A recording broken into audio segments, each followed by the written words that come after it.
এই জাহাঙ্গীর একটা চা দে।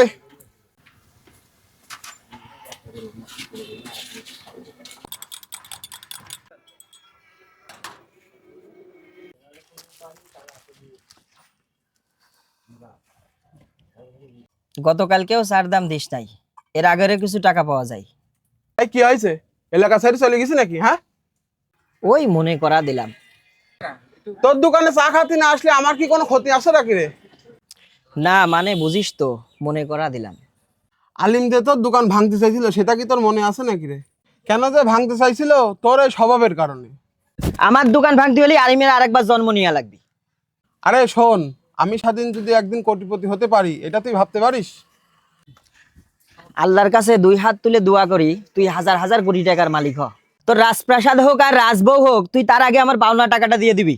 মানুষের কাছে দিনা থাকা সত্ত্বেও মানুষ আমার কোটিপতি হতে দিবি না নে। ধুর, তোর দোকানে চাই খাবো না।